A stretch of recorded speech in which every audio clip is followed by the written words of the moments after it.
palmeirense não é legal. O Palmeiras nunca perdeu pro tricolor das Laranjeiras lá. 7 jogos, 7 vitórias do Verdão, 17 gols palmeirenses e 3 gols tricolores. Vamos começar com o Rodrigo Bueno, que há tempos não aparece aqui no Sport Center.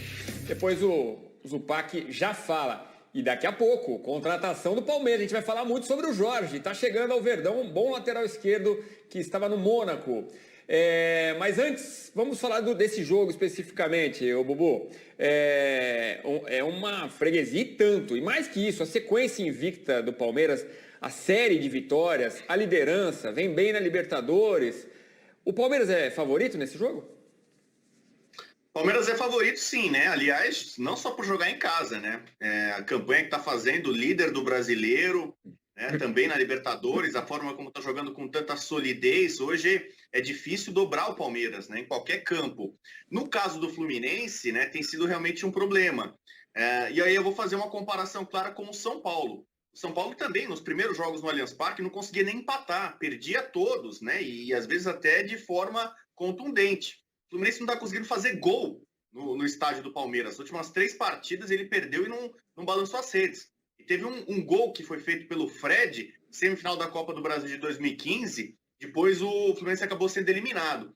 Então pode ser um pouco a ver, talvez, com a grama sintética, a velocidade do campo, né? Esse tipo de coisa. Mas eu ainda acredito, sobretudo, na questão técnica. O Palmeiras ainda tem um time superior, um elenco superior, mais opções, e deve usar força máxima. Não sabemos ainda, né, qual é a escalação, né? É difícil saber exatamente qual é o time titular do Palmeiras, mas dos jogadores que estão à disposição, todos devem ser aproveitados. E a gente está vendo aqui, né, notícia urgente, também recebi aqui no WhatsApp, né, o Jorge, novo lateral do Palmeiras, tinha um namoro, um flerte também com o Piquerez, lateral esquerdo jovem, 22 anos, do Peñarol, que é o cara no Uruguai sendo preparado para ser o novo Vinha, mas o Palmeiras se entendeu com o Jorge. Vamos ver quando ele vai estar à disposição para poder jogar. Mas é mais um exemplo da capacidade do Palmeiras se reinventar, remontar seu elenco.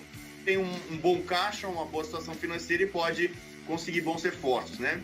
E o Fluminense, o Abel deve jogar, né? O Abel correu o risco de pegar a suspensão, foi liberado, né, pelo STJD, só pegou um jogo devido à expulsão contra o Corinthians, então ele estará à disposição, mas um jogo realmente muito complicado para o Fluminense, para tentar quebrar essa sequência de 0% de aproveitamento após jogos no campo palmeirense. Hoje o São Paulo superou isso, né? Tem conseguido, inclusive, vencer o Palmeiras em seu estádio. Adquire 50% dos direitos econômicos do jogador, né? Então o Jorge passa a ser metade dos seus direitos econômicos pertencentes ao Palmeiras. É um jogador bastante interessante, tecnicamente é um lateral esquerdo muito bom, mas já falei isso aqui na semana passada, ou nessa semana, já não me lembro mais, semana passada. E é importante ressaltar, ele é um lateral bastante diferente do Matias Vinha, o que não quer dizer melhor nem pior, mas ele é um estilo de jogo, ele oferece um jogo diferente do que o Vinha oferece. O Jorge é um lateral mais habilidoso, é um lateral quase meia. O Vinha é um lateral muito tático, um lateral de força, um lateral que se posiciona muito bem e que cruza muito bem, né? É um lateral menos técnico e mais tático. O Jorge é um jogador extremamente técnico, vai ser necessário uma adaptação. Ainda assim, o Palmeiras contrata um lateral bastante interessante. E é importante a gente ressaltar como vem se comportando bem, muito bem, a diretoria do Palmeiras no mercado. Não cedendo aos apelos mais efervescentes do Abel por reforços, porque o técnico sempre vai querer mais peças para trabalhar, mas o Palmeiras vem entendendo muito bem como ele tem que agir no mercado, né? Então o Palmeiras, nesses últimos meses, trouxe o Dudu de volta, que é um ativo super importante do ponto de vista técnico também.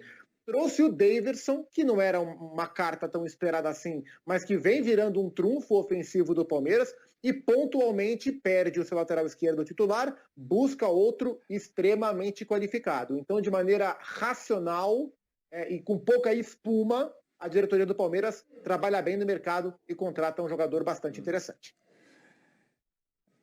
E racional porque aproveita um jogador que não foi bem no Mônaco, estava emprestado para o Basel. Aí a gente também tem que ver como estará fisicamente, porque ele teve uma contusão que o prejudicou na Suíça, né? Mas o Mônaco abre mão do contrato dos direitos que tem, fica com uma parte dos direitos esperando uma venda futura. Quer dizer, o Palmeiras, basicamente, vai pagar o salário, né? É isso. Então, é um bom negócio que o Palmeiras faz, uma boa aposta para um jogador que ganhou a bola de prata quando estava no Santos há 2 anos. Foi bem no Flamengo também. E eles esperam, viu, Glaucia? O Sport Center começou 25 anos. E eu falava da sequência do Palmeiras, são 8 vitórias seguidas, né, do Palmeiras. Mas eles esperam o Sport Center começar para lançar. Foi 8-2, 8-4 que saiu essa notícia. Começou o Sport Center, vamos lá, para esquentar o nosso programa. E o Jorge disse o seguinte: estou feliz de chegar a este grande clube, ansioso para vestir essa camisa. Espero retribuir o carinho da torcida com dedicação dentro de campo e, se Deus quiser, conquistar títulos junto a esse elenco campeão. Avante palestra, foi o que disse o Jorge, novo jogador palmeirense, Glaucia.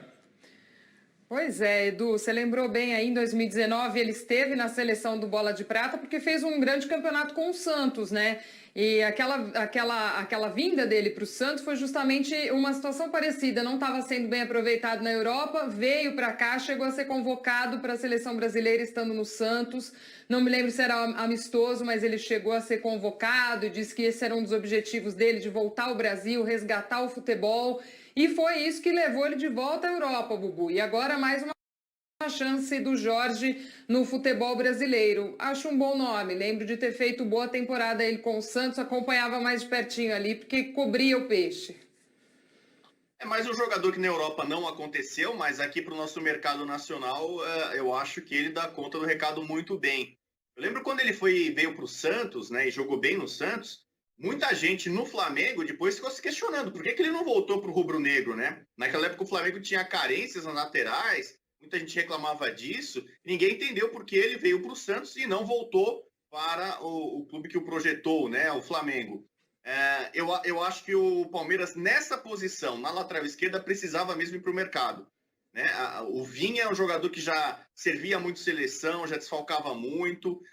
O Vitor Luiz atuou várias vezes com o Abel e é um jogador que oscila demais, né? Acho que já chegou no seu limite e o Jorge vai agregar certamente nesse elenco. Resta saber, como falou o Edu, a questão física. Ele passou por cirurgia, muito tempo sem atuar, então talvez ele não chegue agora, pegue a camisa, entre em campo e jogue. Talvez vai precisar de um pouco de readaptação, né? Entrar no ritmo. O Palmeiras já tem decisões, já tem quartas de final de Libertadores contra o São Paulo, então não sei se ele vai ser aproveitado logo de cara, por exemplo, num mata-mata desse nível e dessa importância, mas sem dúvida o Palmeiras se mexeu rapidamente